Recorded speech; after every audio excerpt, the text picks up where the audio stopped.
Bom dia a todos, sejam muito bem-vindos à nossa sessão de tema livre de desenvolvimento e formação de treinadores. Para poder abrir a sessão, eu convido o professor Dr. Milton. Milton, passo a palavra para você.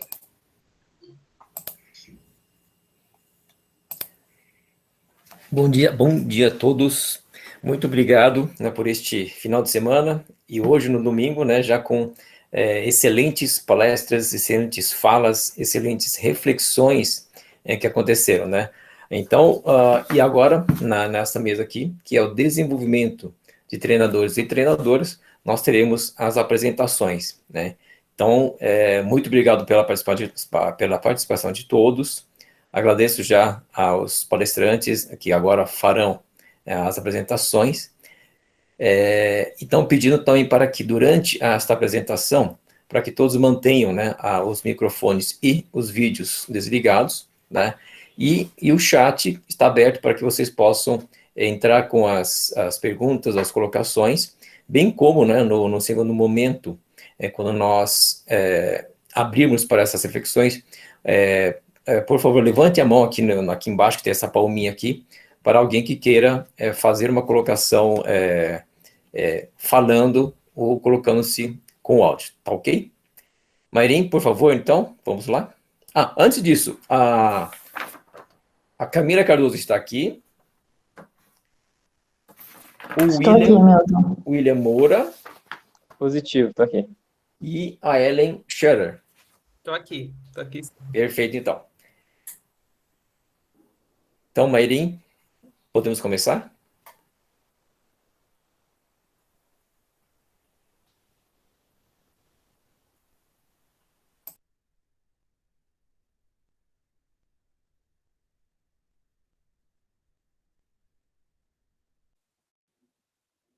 Olá, meu nome é Camila Cardoso e eu sou formada em Ciências do Esporte pela Faculdade de Ciências Aplicadas da Unicamp. E vim aqui apresentar para você o intitulado Treinadora Brasileira, realizado em conjunto com Larissa Rafaela Guimarães, da Universidade Estadual de Campinas, Larissa Estevanato Caslini, da Universidade Estadual de Campinas, Lincoln Yassuda, da Confederação Brasileira de Tênis de Mesa, e Thais Abelli, da Universidade Estadual de Campinas e Confederação Brasileira de Tênis de Mesa. Esse trabalho foi realizado em conjunto com o Grupo Interdisciplinar de Pesquisa em Esportes de Raquete, o GRIPPER. Então, vamos lá falar um pouquinho sobre as treinadoras no tênis de mesa brasileiro. No cargo de treinadoras, o campo de atuação ainda é muito limitado para as mulheres, e barreiras externas e internas interferem na chegada de mulheres em cargos de liderança nos esportes, sendo o cargo de treinadora um cargo de liderança. Então, como barreiras externas, nós temos a suposição de competência desigual, a contratação por similaridade, homofobia e falta de mentores mulheres. Sobre as barreiras internas, nós temos o perfeccionismo, a falta de assertividade, a inibição na promoção de realizações e um alto nível de estresse para conciliar trabalho e vida. O COB, Comitê Olímpico Brasileiro, apresenta para a gente o dado de que apenas 7% dos treinadores e treinadoras no Brasil são mulheres. E no tênis de mesa, a Federação Internacional, a ITTF, oferece alguns cursos de capacitação para treinadores e treinadoras para qualificar os profissionais. E é através desses cursos, dos dados desses cursos, que nós temos o nosso objetivo, que é identificar o número de mulheres brasileiras treinadoras qualificadas pelos cursos de capacitação oferecidos pela Federação Internacional de Tênis de Mesa, a ITTF, com licença ainda vigente. Para isso, foi realizada uma análise quantitativa a partir das bases de dados da ITTF, para encontrar os treinadores e treinadoras brasileiros aprovados nos cursos de capacitação entre os anos de 2007 e 2020, com licença ainda vigente. Então, como resultados, há na base de dados 287 treinadores e treinadoras aprovados pelos cursos de capacitação da ITTF nível 1, que é o primeiro nível, o nível de entrada para a capacitação. Dentre eles, dos 287, 258 são homens e 29 são mulheres. Os homens estão no gráfico em verde, totalizando 89,9%, e as mulheres em amarelo, com 10,1%. Sobre os cursos de capacitação nível 2, que é o segundo nível, e precisa ter o nível 1 já completo para participar, totalizam 33 treinadores, sendo apenas 2 treinadoras mulheres e 31 treinadores homens. Os homens em verde no gráfico, totalizando 93,9%, e as mulheres em amarelo, com 6,1%. Também temos um dado de que do total de mulheres certificadas pela ITTF, mais da metade das certificações se deu nos últimos 5 anos, 51,7%. Então, como conclusão, temos que a maioria dos treinadores e treinadoras brasileiros aprovados nos cursos de capacitação da ITTF, tanto nível 1 quanto nível 2 e com licença vigente, são homens. Mas apesar das mulheres representarem apenas 10% dos treinadores e treinadoras capacitados pela ITTF, esse número ele é maior do que a média brasileira nos esportes, que, como falei na introdução, o COB apresentou uma média de 7% de treinadoras, sendo que no tênis de mesa nós temos 10%. Outro dado positivo é que houve um aumento na participação de treinadoras nas capacitações nos últimos 5 anos, podendo isso significar, talvez, que futuramente tenhamos mais mulheres entrando nos cursos. Aqui algumas referências do nosso trabalho. Muito obrigada e qualquer coisa podem entrar em contato através do e-mail.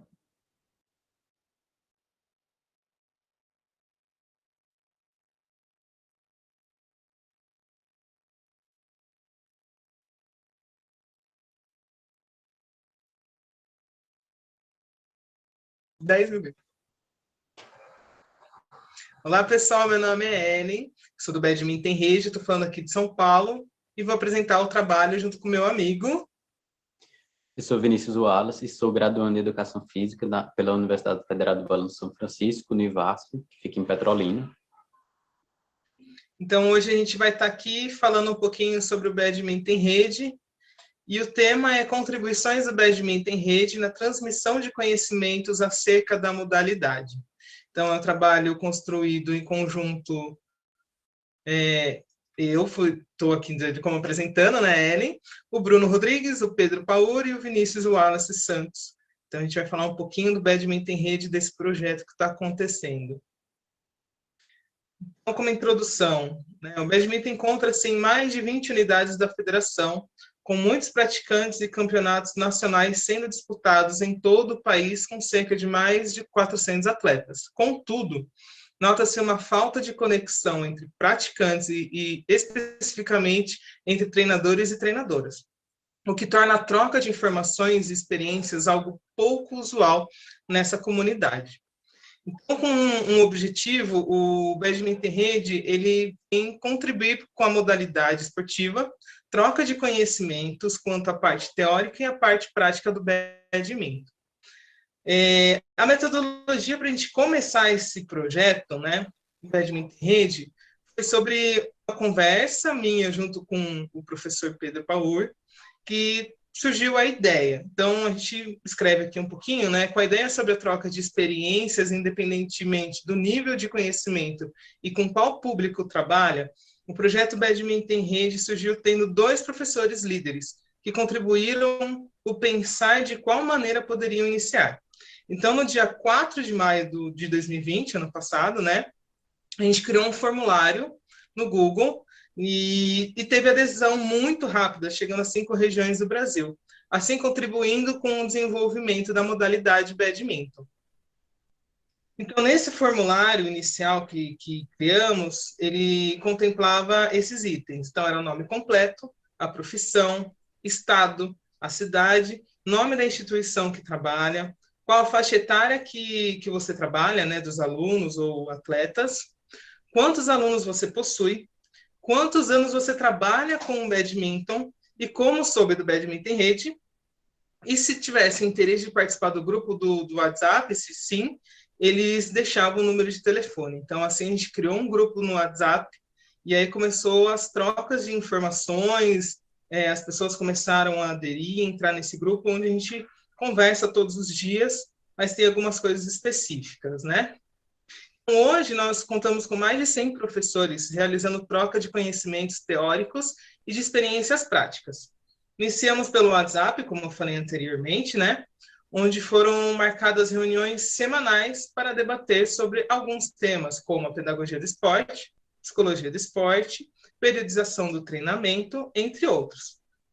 Posteriormente, os professores começaram a sugerir temas através de formulário específico. Assim, a gente conseguiu organizar as temáticas de interesses dos treinadores e treinadoras.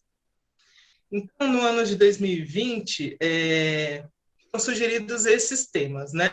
A pedagogia do esporte, planejamento, periodização, iniciação ao badminton, psicologia do esporte, alto rendimento, esporte de participação, esporte escolar. Há diferenças, então foi bem bacana esse papo, que a gente conseguiu encontrar as semelhanças, as diferenças e como que a gente contribuiu um para o outro. Essa troca foi muito bacana.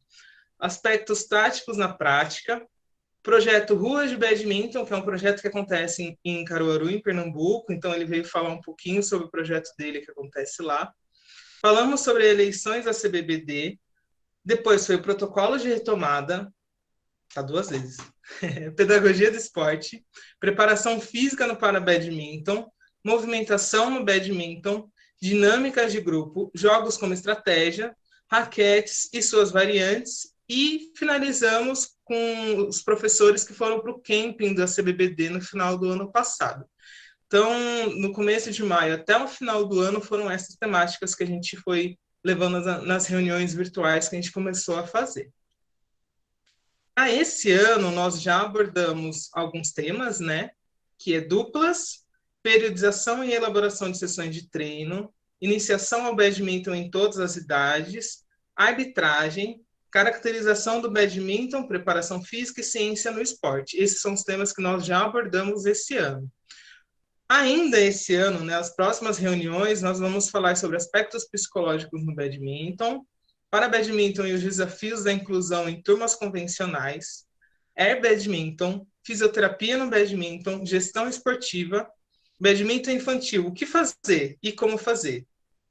Como começar um projeto de badminton. Então, todas essas temáticas são trazidas pelas pessoas que estão dentro do grupo. A gente coloca um formulário, né, perguntando qual o tema que você quer ver dentro do Badminton em Rede em nossas reuniões. E aí a galera coloca, né, os professores colocam os nomes, as temáticas que eles têm interesse, e a gente organiza, se reúne e falamos sobre o que temos de experiência, o que a gente sabe da teoria, o que a gente sabe da prática, e começamos a trocar sobre isso, e o mais bacana é que tem pessoas de todas as regiões do Brasil, e a gente consegue ver diferenças, a gente consegue aprender muito com a galera que está à frente, né, que está há mais anos dentro do badminton, as pessoas estão começando agora, começam a aprender, enfim, é uma troca muito interessante, e que a todo momento todo mundo aprende sobre olhares, sobre a prática e sobre a modalidade. Então, sobre esses resultados, né? A gente tem as 5 regiões e separamos aqui o número de professores que fazem parte. Então, na região sul do Brasil, nós temos 13 professores, no sudeste, 46, centro-oeste, 12, norte, 6, e o nordeste vem com 26 professores que fazem parte do Badminton em Rede, totalizando 103. E aí trazemos também a questão de gênero, né? Então, olha a diferença que existe entre homens e mulheres dentro do projeto, né? Temos 22 mulheres e 81 homens. Então, a gente vê a predominância masculina dentro desse projeto também. É algo que venho pensando e, às vezes, discutindo também com colegas de como trazer mais mulheres também para poder discutir sobre a modalidade, sobre esse olhar também da mulher professora e treinadora. Mas fica aí um dado curioso e que a gente quer explorar um pouquinho mais e aumentar esse número também. Uma discussão que a gente traz sobre esse trabalho, para ampliar o conhecimento sobre aspectos do esporte e a modalidade esportiva badminton em específico, o formulário lançado em grupos de WhatsApp nos deu um retorno muito amplo no aspecto de regiões brasileiras, tendo alcance nas 5 regiões. Então, a gente faz entender, né, o quão carente é a modalidade de informações e publicações no Brasil. Com as nossas conversas, né, que a gente tem do começo para cá, a gente percebeu realmente essa questão de carência de informações e publicações. O grupo surgiu através disso, nesse pensamento, né? Onde eu consigo encontrar? A gente tem poucas coisas publicadas. Então, unir os professores e trocar foi uma maneira que a gente encontrou para fortalecer e compartilhar conhecimento. Então, como cresceu muito rápido, a gente percebe o quão carente é realmente a modalidade de informações e publicações. A conclusão que nós trazemos, né? O método de troca nos faz entender as diversas realidades da modalidade, trazendo um rico olhar diverso e contribuindo ao diálogo entre profissionais. Vemos que essa troca desenvolve a aprendizagem e conhecimento entre professores e professoras, treinadores e treinadoras. São muitos relatos que acontecem, né? E agradecimentos também, né? Por trazer, né? A gente tem reuniões que os professores de escola, professores de clubes, professores de recreativos também, eles trazem o planejamento, eles abrem e falam, olha, eu planejo assim o meu treinamento, o que eu posso melhorar, o que vocês acham, tal. Então, essa troca é muito enriquecedora mesmo. Então, não é só uma troca de questões que acham, né? São trocas sobre a prática, do que a gente faz no dia a dia, e através disso outras pessoas vão construindo olhares diferentes e conhecimentos que não tinham, métodos diferentes, e essas trocas têm sido de ampliar realmente o que a gente pode fazer na prática do badminton. Aqui são as duas referências, né, que a gente traz, a Confederação Brasileira, e um artigo que fala de desenvolvimento profissional de treinadores brasileiros medalhistas olímpicos. Então é bem bacana que ele fala sobre trocas também nesse artigo. Então é isso que a gente queria apresentar e agradecemos a atenção de vocês.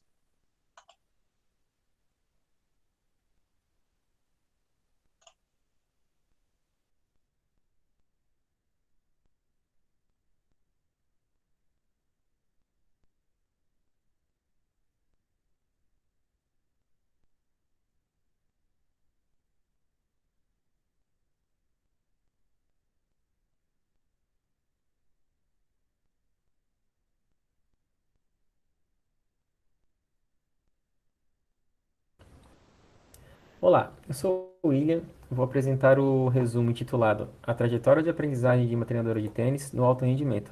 Esse trabalho contou com a colaboração de Vitor Ciampolini, Fernanda Ferreira, Caio Correia Cortella e Michel Milstedt.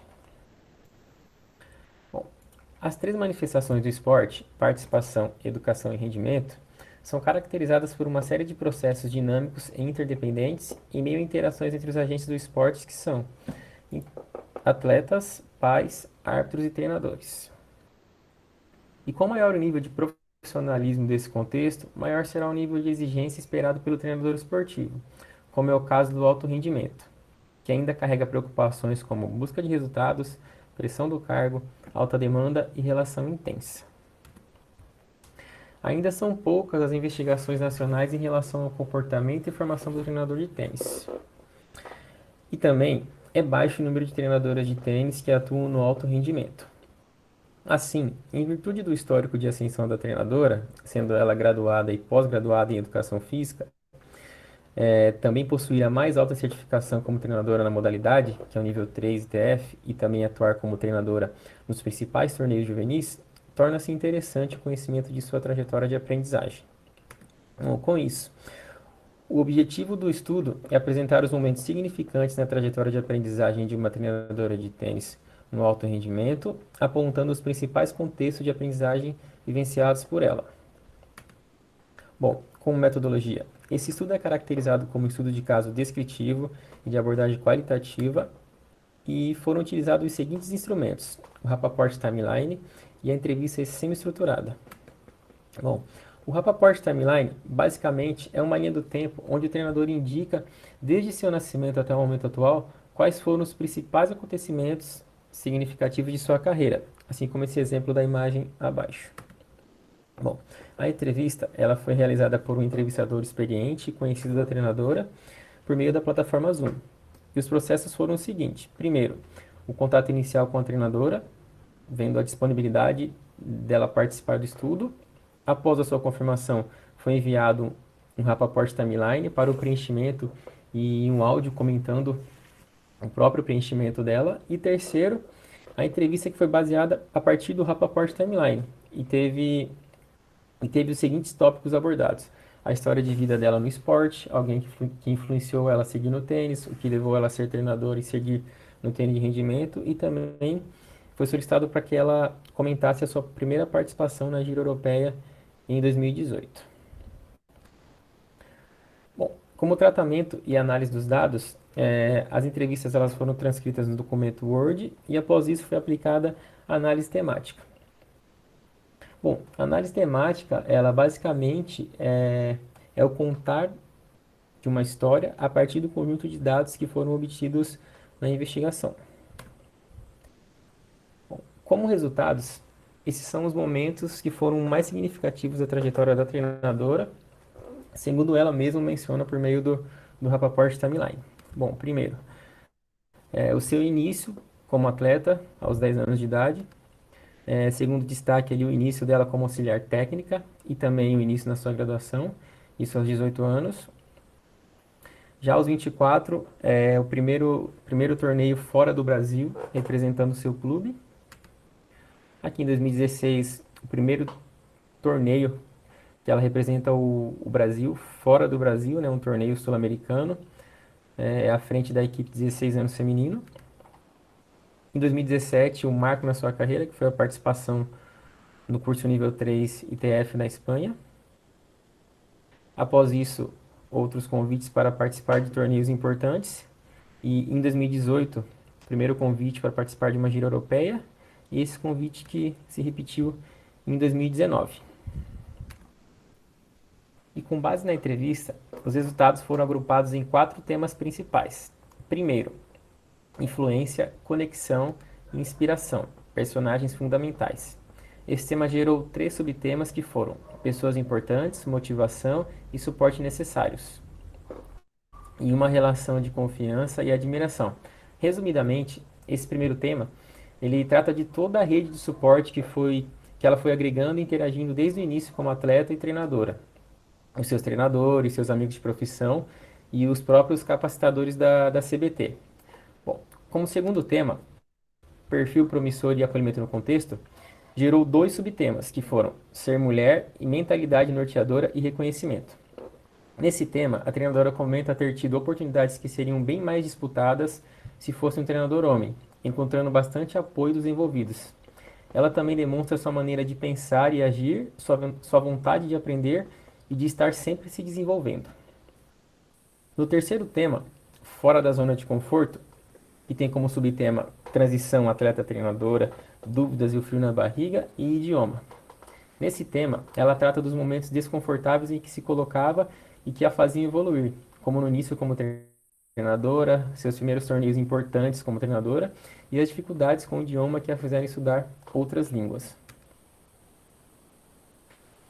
E no último tema, contexto de aprendizagem, foram divididos em formal, não formal e informal. Nesse tema, ela aponta que buscou trazer soluções da graduação para o seu trabalho, comenta que o curso nível 3 na Espanha trouxe imensa contribuição e confiança para a sua atuação, e também afirma que as atuações em torneios importantes trouxeram muita bagagem e conhecimento prático. Bom, os resultados dessa investigação reforçaram semelhantes vivências que os treinadores inseridos no alto rendimento passam em sua trajetória, um caminho não linear na construção de seu próprio conhecimento. Em relação à mentoria, no caso da treinadora, ela foi positiva principalmente nos estágios iniciais de sua carreira, então torna-se válido essa forma de transmissão de conhecimento, principalmente nesses estágios como da treinadora investigada. A partir de seu perfil e envolvimento no contexto, a treinadora ascendeu exponencialmente. Assim, para o fomento de treinadoras no alto rendimento, torna-se necessário o suporte em mais de um nível proximal, como, por exemplo, o suporte nos clubes, na formação, com mais convites e etc. Bom, estar em constante desconforto contribui para a formação de suas habilidades e competências. Nesse sentido, é importante promover e incentivar o treinador a estar sempre se desenvolvendo. E por fim, a treinadora revelou grande contribuição ao seu aprendizado, advinda do curso não formal na Espanha e também de suas participações nos torneios internacionais. As fontes não formais e informais de aprendizagem geralmente são as preferidas de treinadores no alto rendimento. Porém, o contexto formal proporcionou toda a base para o aprendizado dessa treinadora e não pode ser esquecido. Conclusão. As oportunidades e convites para participar de cursos avançados e as convocações para atuação em grandes eventos são peças-chave no fomento de treinadoras para atuar no alto rendimento. A experiência como atleta aparece como uma fonte importante de aprendizagem e reconhecimento social para a atuação nesse contexto esportivo. Por último, os contextos não formal e informal foram substancialmente impactantes no seu aprendizado. Porém, não se pode desconsiderar o contexto formal, que também contribuiu para a construção de toda a sua ascensão. Essas foram as referências utilizadas no trabalho. Muito obrigado pela atenção e até mais.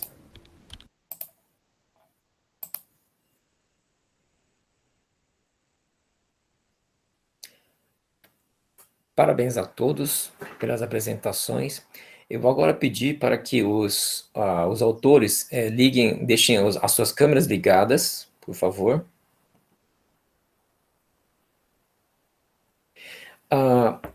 Agora sim, o público que está assistindo já poderão colocar suas perguntas aqui no chat. Mas primeiramente eu vou fazer uma colocação aqui, no sentido também para fazer uma amarração, né? Como nós vimos tanto na palestra agora, né, do professor Davi, bem como ontem nas diversas discussões, com as falas dos treinadores técnicos, né, lá no alto nível, todos os trabalhos, todas as falas, né, que todos foram colocados, ou nos temas também, tem uma questão que o que é, né? É uma questão que tem um processo como um todo, né? E aí, vou puxar a fala da professora Fábia, lá no comecinho, né, que ela coloca essa questão do indivíduo, do ambiente e da tarefa. Em qual contexto? É um contexto ecológico, né? E quando se diz com algo ecológico, são exatamente tudo que envolve, né, e tudo que nós vimos que tem envolvido, né, nesse nosso caso que está aqui, com os esportes de raquete, né?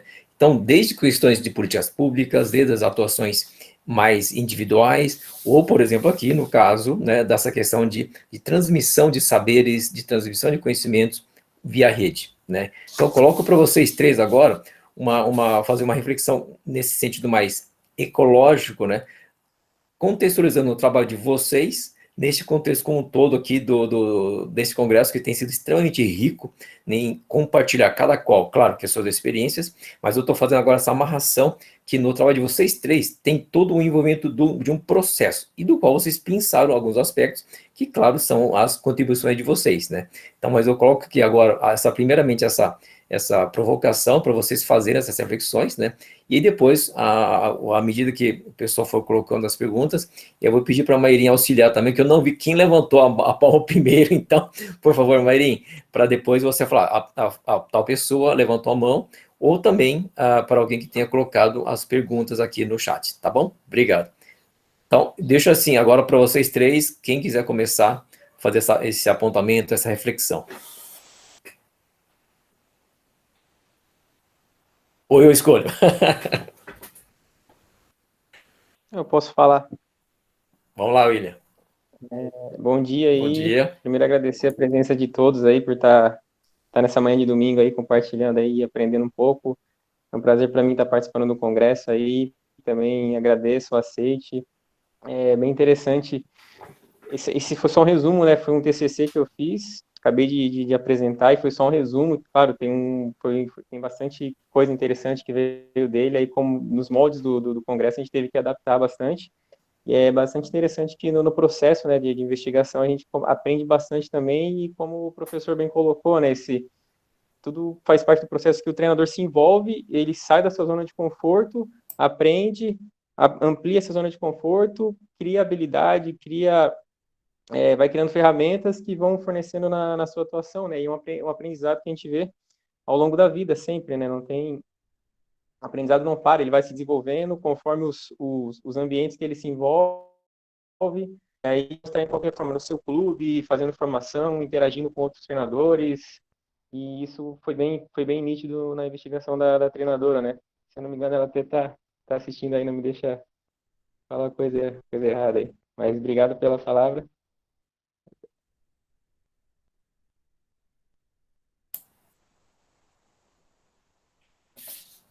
Eu posso dar continuidade aqui, Pode, pegando Camila. a fala Pode do, ir. do William?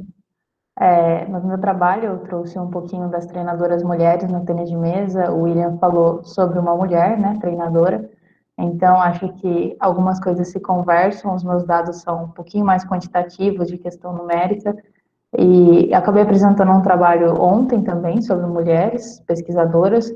E acho que a fala se repete, né? É algo que está crescendo, as mulheres estão entrando, estão se desenvolvendo, e disso também temos a Faber, como o Milton citou no começo, é uma mulher que trabalha com a parte de detecção de talentos, então é mais uma mulher nesse meio. Acho que dá para ter um contexto bem grande com a apresentação, né, de que as mulheres estão dentro do tênis de mesa em número pequeno, mas ainda estão, mais do que o contexto geral, que no COB tem 7%, no Brasil são 10% das mulheres no tênis de mesa. Vendo a fala do William, vendo as mulheres no chat, muitas das coisas a gente consegue fazer uma junção geral e ver que está tudo se encaminhando. Bom, vou falar um pouquinho dentro do Badminton em Rede, né? É um projeto que não completou nem um ano ainda, né? E a gente para, às vezes, para analisar e ver o quanto de informações a gente já trouxe via rede, via internet, o quanto a gente conseguiu unir o país inteiro para discutir a modalidade, né? Então, é que nem o William estava falando, né? Ele trouxe um resumo, é a mesma coisa o Badminton em Rede, porque se a gente for explorar outros caminhos, eu tenho até são professores e professoras que não têm experiência nenhuma no badminton, há professores e professoras que têm 20 anos de experiência dentro do badminton. E essa troca é muito interessante, né? E mesmo os que estão 20 anos na modalidade sempre falam, gente, a gente não sabe tudo. É muito bacana ouvir quem está chegando também, porque são as realidades hoje dentro da escola, dentro do clube, dentro do esporte de participação, em ONGs, no alto rendimento, que essa troca enriquece. Então, a gente tem muito disso. E trazendo também essa questão da mulher, né? Eu também eu fiz questão de colocar, que é algo que me incomoda, né? E incomoda muito dentro do esporte, que a gente vai ver isso acontecendo. Então, são 22 mulheres, né? E nem sempre elas falam tanto, escutam mais. Então, isso é algo que também eu tenho pensado muito. Por quê? Como que a gente tem que mudar isso e colocar mais a presença das mulheres para discutir sobre o esporte também, né? Então, é isso. Assim, o Badminton em Rede está crescendo ainda, né? É um bebezinho de menos de um ano, mas que eu vejo grande troca e enriquece demais o conhecimento. Obrigado pelas falas iniciais. Mairim, acho que antes do pessoal colocar aqui no chat, acho que tinha mais alguém que já tinha levantado a mão, né, Mairim? Então, a pessoa levantou, mas depois ela abaixou a mão. Ah, é? Mas eu Ai, acho que a gente pode fazer um link, né? Que uma das primeiras perguntas que apareceram aqui no chat foi assim, o que fazer para mudar a realidade e terem mais professoras e treinadoras, já que a gente está falando um pouquinho sobre mulheres dentro do esporte, né? O trabalho do William foi com uma treinadora, a Camila acabou apresentando sobre o número de treinadoras no tênis de mesa, e a Ellen comentou um pouquinho desse incômodo das poucas treinadoras e professoras no badminton. Como que vocês acreditam que a gente pode aumentar esse número, tanto de professoras quanto de treinadoras?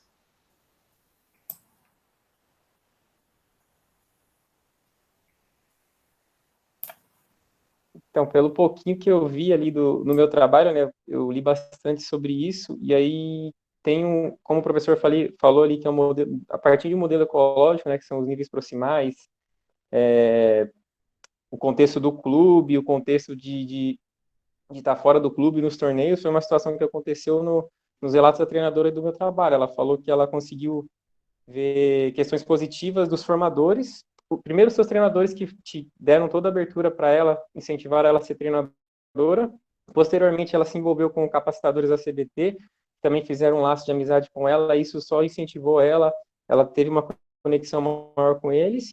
e quando ela teve em torneios fora do Brasil, pela ITF, ela viu mais treinadoras lá na quadra, ela falou, pô, a ITF incentiva isso, eu tô vendo, então é possível. E já que se ela tentasse pelo sexo masculino, a gente vê que tem uma concorrência maior para chegar a esse nível que ela está, no alto rendimento, então, e discutindo com os artigos, a gente vê que quando se promove em mais de um nível, né, onde tem uma promoção de treinadoras em mais de um nível, não só o treinador puxando a treinadora, não só a CBT, mas quando tem uma junção desses níveis proximais, a chance de promoção de mais treinadoras no meio do esporte, seja no tênis, no badminton, nos esportes de raquete, pode ser favorável. Foi o que deu da minha interpretação conforme as investigações que eu fiz em relação à treinadora.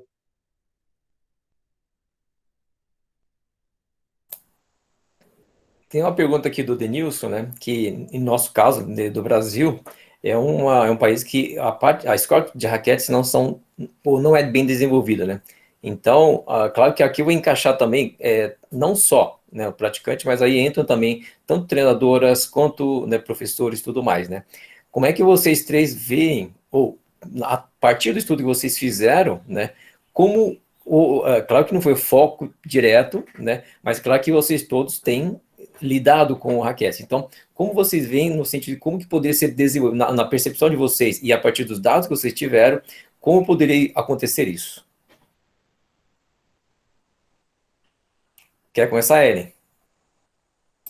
Eu estou aqui pensando.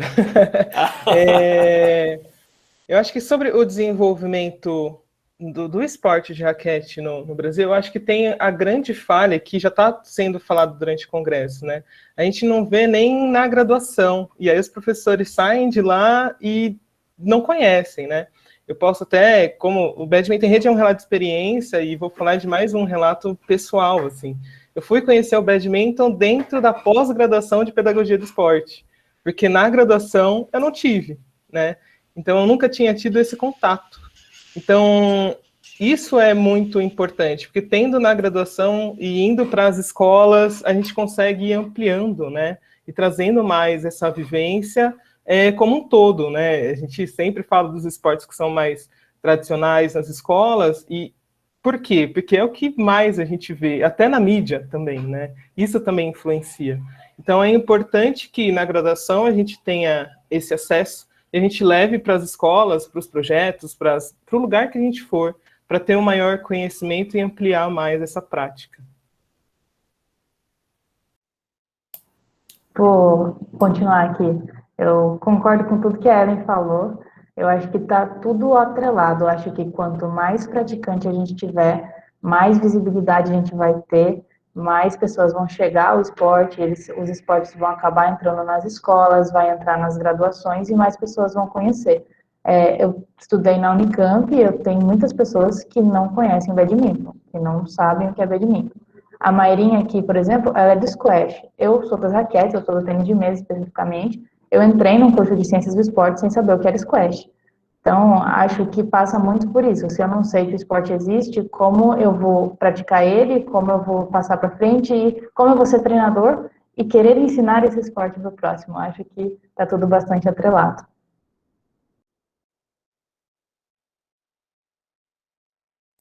William? Concordo com as duas. Já, o tênis ele já não sofre a questão do conhecimento, o tênis já está mais divulgado, mas como a Ellen falou, o badminton eu já ouvi falar, mas nunca pratiquei. Já cheguei perto de jogar, mas nunca pratiquei. Teve alguns esportes que falaram também no congresso, pickleball, pickball, alguma coisa assim. Badminton também não conhecia. Então, a gente precisa conhecer, ser divulgado para ter mais participantes, e assim é o processo que a Ellen falou ali, de divulgar mesmo, massificar o esporte para poder ter mais gente participando. Consequentemente, vai ter mais mulheres também. Bom, tem uma próxima questão colocada pelo Aristóteles, né? Que ele coloca assim: bom dia, professores, né? Como enfrentar ou transpor essas barreiras do preconceito em relação aos esportes de raquete no Brasil? Claro que quando a gente fala de preconceito, a gente, no Brasil, atualmente já tem se falado mais, né? Dizendo que o Brasil não é um país preconceituoso, mas a gente sabe que tem enormes preconceitos nas mais diversas diversos tipos, né? Então, aqui tem a pergunta do Aristóteles, e agora só fazendo um abre parênteses. Aqui nesse momento, agora, estamos eu, a Mayrin e vocês três. E aí, William, nós somos a minoria aqui, certo? Então já tem já uma mudança acontecendo, certo? Então, abro para vocês para comentar essa questão dos preconceitos, claro que aí associado ao trabalho que vocês fizeram. E aí a pergunta do próprio Aristóteles. Quer começar? Já está aí, William?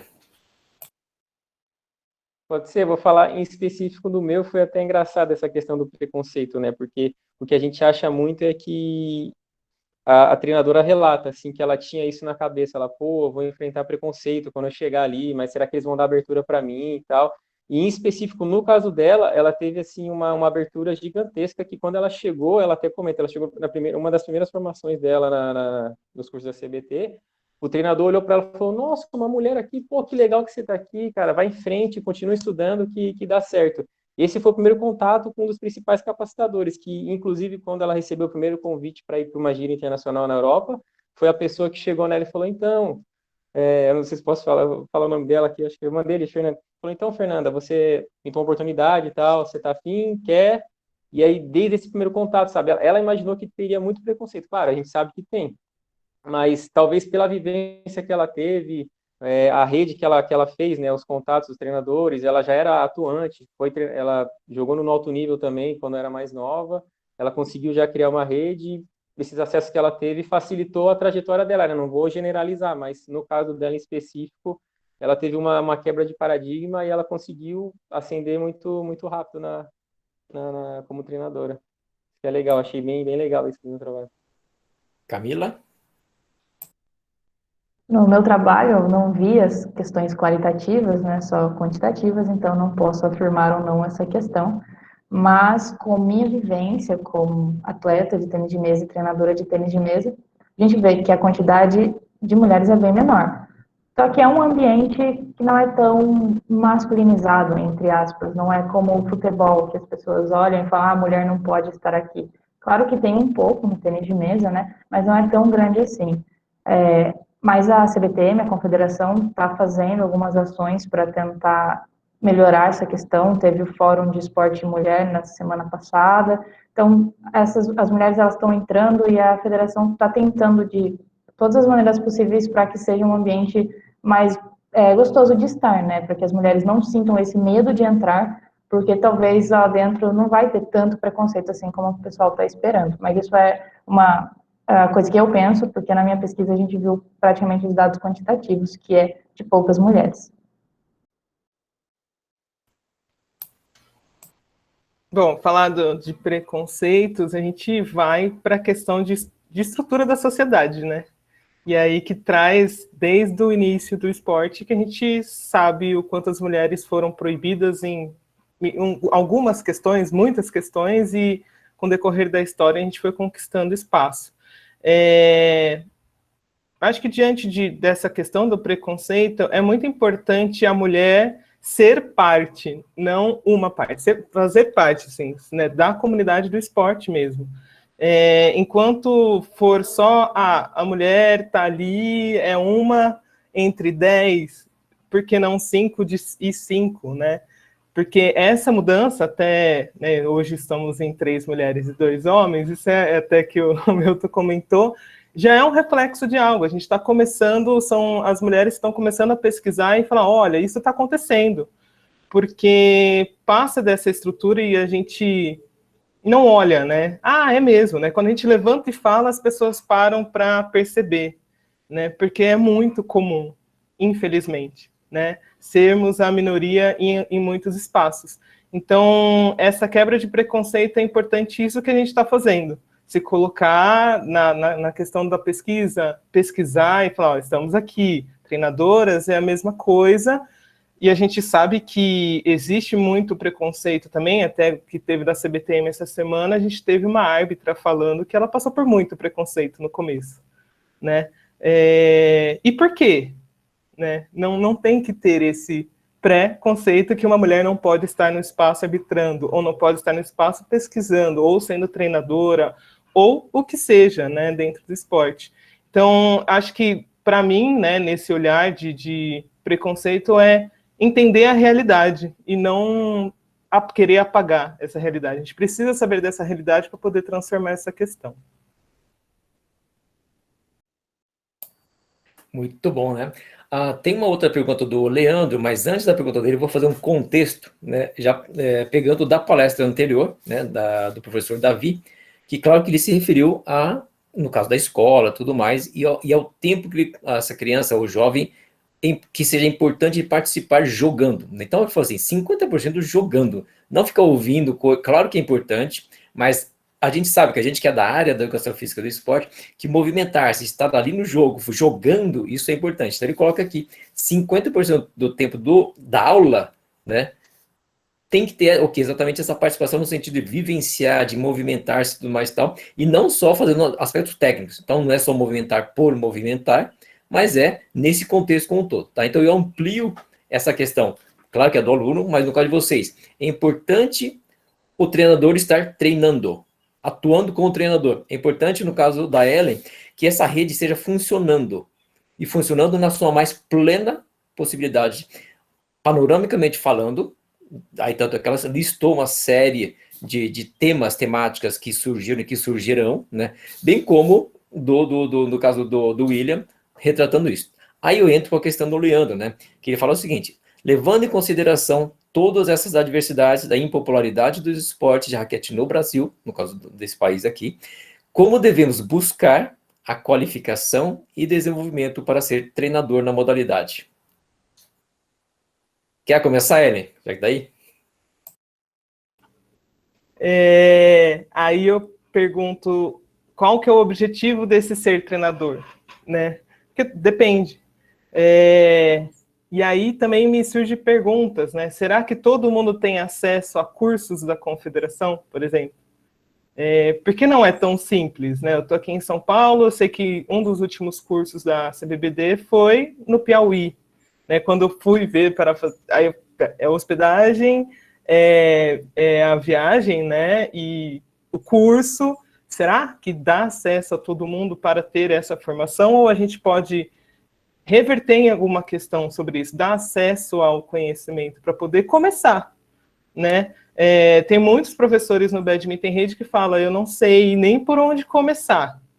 E aí a gente dá esse acesso, né? Tem um lugar que só tem artigos, a galera vai falar sobre, tem aplicativo da confederação que traz algumas coisas, e aí fica mais acessível a gente dando os caminhos, mas a gente não acha o caminho tão fácil. O Badminton Rede começou por isso, né? Por onde eu começo? Onde está, né? O que eu faço? E aí a gente teve essa ideia para facilitar e que está dando resultado, né? Então, a pergunta que eu faço é, será que todo mundo tem acesso a essa formação? E será que tem que ter a formação para poder começar? Senão a gente não pode? Então, talvez isso seja uma questão que diminua essa prática. Mas a gente tem que entender que nessas trocas, né, a gente consegue iniciar, ter esse conhecimento, mínimo que seja, para conseguir fazer uma iniciação dentro da escola, dentro de alguma ONG, enfim, no que for possível ser feito. Então, meu pensamento é muito forte sobre isso, assim, será que, claro que é importante ter o curso, a formação, né, não estou falando que não tenha, tem que ter, quem pode ter, ok, mas será que é só esse caminho? Então, é até uma pergunta que eu deixo, não é para refletir mesmo, né? Que foi através disso que começou todo o Badminton Rede, que traz muita coisa diferente, muitas temáticas diferentes, que fortalece mesmo o nosso conhecer mais da modalidade. A gente está com o tempo meio apertado. Camila, por favor, um bate-bola rápida de bola de tênis de mesa. Pode deixar, Milton. Só para complementar o que a Ellen falou, eu acho que tudo está girando em torno das trocas, né? Que o Milton tinha falado no começo também. É muito difícil todo mundo ter acesso, mas quem tem acesso também precisa ajudar quem não tem. Se eu tenho algum conhecimento, eu estou disponível para compartilhar, não vou guardar 7 chaves. A gente pode se organizar, por exemplo, o Congresso está sendo uma organização, a gente está conhecendo muita gente, e acho que esse pode ser um possível caminho. Não o melhor, não o único, mas um possível. Obrigado, Camila. Wilson? até parabenizar essa iniciativa da Ellen ali, é uma coisa que as meninas também estão fazendo no tênis, acho que a Fernanda até deixou o contato aqui no chat, de quando não tem essa possibilidade, que acontece muito, o treinador não poder ir, fazer a formação, essa rede, às vezes, ela é mais importante, às vezes, não sei se quem fez formação vai nos cursos, e às vezes o que está sendo passado não está tão significante, aí nas interações que tem com os próprios treinadores ali, acaba trazendo muito mais valor do que o próprio curso, assim, então essa formação, tipo, essa rede que se faz em torno dos conhecimentos e vai contribuindo, um trocando com o outro, o aprendizado em rede é muito importante e é uma saída na questão, como a Ellen falou, eu não preciso ficar parado, eu vou atrás, eu consigo me desenvolvendo sem ter a necessidade de ir no curso, assim, não tirando essa possibilidade, né? Mas muito interessante. Ô Milton, só deixa eu fazer um comentário rapidinho sobre esse Claro, tema, porque é o tema que eu estudo. sem dúvida. É muito interessante a gente ver que para a gente se tornar um treinador ou uma treinadora, a gente tem que passar por vários caminhos, né? E que um contexto, ele não exclui o outro, né? Então, às vezes a graduação lá é importante, ela não dá conta de ofertar todas as modalidades esportivas, tudo bem. Mas eu já vi algum professor passando, vi em alguma aula, beleza, gostei do squash, por exemplo. Vou atrás de aprender um pouco mais. Onde que eu aprendo? Nos cursos, né? Por confederação, federações, e a ação da Ellen e da Fernanda, que até vou pedir se vocês puderem deixar o Instagram aqui no chat para as pessoas começarem a seguir as ações de vocês, é muito importante. São ações que não são por confederações e federações, mas são ações de pessoas que sentiram a mesma dúvida, né? Encontraram a mesma dúvida. Onde que eu vou encontrar material de badminton? Com quem que eu posso trocar com os outros treinadores? Isso é muito importante, também é uma fonte de aprendizagem entre os treinadores. Mas não é a única, né? Então, assim, pessoas que estão estudando ou têm interesse nesse desenvolvimento de treinadores, é muito amplo, né, as fontes de aprendizagem e as pequenas ações, pequenas grandes ações, tanto da Fernanda quanto da Ellen, são extremamente importantes, principalmente para as pessoas que estão começando na modalidade, né? O esporte aqui não é só de alto rendimento. Então, a Camila também se deixou disponível para poder discutir, eu também estou totalmente disponível para poder discutir, e a gente precisa dessa troca. Então, se vocês puderem seguir, né, o Instagram tanto da Ellen quanto da Fernandinha e seguir essas ações, é muito importante. Muito bom, Mairim. Eu reforço a fala da Mairim, é extremamente importante. Aí ações, aí assim, em geral, né, Mairim, o que a gente acaba colocando é, a federação não fez. Claro que a federação, como entidade, ela tem as suas obrigações, né? Mas quando a gente vê, vou dar um exemplo no Japão, nos Estados Unidos, na Europa, quando a gente vai olhar, claro que as federações e as associações atuam fortemente, verdade. Mas a gente vê também que tem uma forte atuação dos atletas, dos pais. Os pais já fazem muito, tem o pai, patrocínio, assim por diante. Mas o quão importante é, aqui vamos olhar, por exemplo, essa ação da Ellen, né? Que é o quê? Construir uma rede, né? É uma rede, ou seja, começou com a iniciativa de quem? De técnicos interessados, professores, preparadores e assim por diante. E tantas outras. Aí, por isso, eu comecei falando dessa questão ecológica, né? Ela exige isso, né? E a gente sabe disso. Nós somos seres humanos e, portanto, nós somos seres culturais. A gente vive exatamente pela essa inter-relação, né? Então, acho que todos que estão aqui, por favor, coloquem seus contatos, como a Marinho falou agora, né? Para que exatamente possam, né, no caso, o contato da Ellen, do William, da Camila, que são trabalhos espetaculares, né? E aí, aqui no meu caso aqui, né, eu fico com muito orgulho, né, de ter, assim, os alunos, a Camila já está formada, a Maine já está no mestrado, e isso é muito bom, né? Exatamente o quanto isso é importante, né, para que numa graduação, claro, numa graduação, o objetivo não é falar de tudo, e não dá tempo mesmo, senão ficaria com 10, 20 anos, não é o caso. Mas tem na universidade pública, pelo menos, tem o quê? Os trabalhos de extensão, que a Mairim e a Camila estão presentes e atuando fortemente, né? Então, tudo isso é extremamente importante, tá? Então, acho que reforço mais uma vez o que a Mairim falou agora. E, claro, agradecendo aqui a participação de todos vocês, acho que assim, aí já é meio-dia, a gente vai fazer um comunicado final aqui, mas um breve almoço, porque é rapidinho, porque uma hora começa, né, Mairi? E aí a gente já retoma à tarde, mas antes disso, uma pequena. Para falar um pouquinho do livro, é isso, né, Mairi?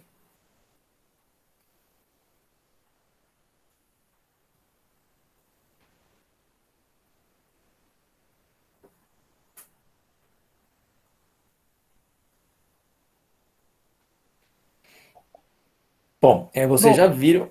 Tá bom, vocês já viram que tem esse livro, né? Um lançamento exclusivo aqui no Congresso. É um trabalho já, assim, há bastante tempo que eu convivo com o João Guilherme. A gente foi colega de graduação de ano e tudo mais. E a professora Thaisa, parabéns pelos dois, né? Por ter organizado todo esse livro, esse material. E é um material que tem uma vasta, em termos de tempo, né? A experiência de cada um dos autores, né? E aqui, no caso, tem uma pequena contribuição que eu faço num dos capítulos, que a minha área é a biomecânica, né? Então, a contribuição da biomecânica e, claro, com essa evolução tecnológica que tem contribuído para os esportes com raquetes, esportes de raquetes, né? E divido esse capítulo junto com o professor Felipe Moura, lá da Universidade Estadual de Londrina, que também trabalha bastante com o esporte de raquetes, e também a professora Karine Sarro, né, que é da Faculdade de Educação Física da Unicamp, né? E eu estou no curso de Ciências do Esporte, na Faculdade de Ciências Aplicadas, também da Unicamp. Então, é um excelente livro, então tenha contato e tem esse desconto durante o congresso. Então, muito obrigado a todos, um bom almoço.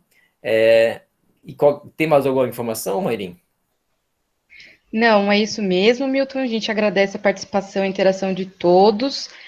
Os contatos estão aqui no chat, mas também todo mundo vai estar participando agora da mesa das próximas ações do Congresso. Nós voltamos a 1 hora lá no canal do YouTube. Muito obrigada e até já.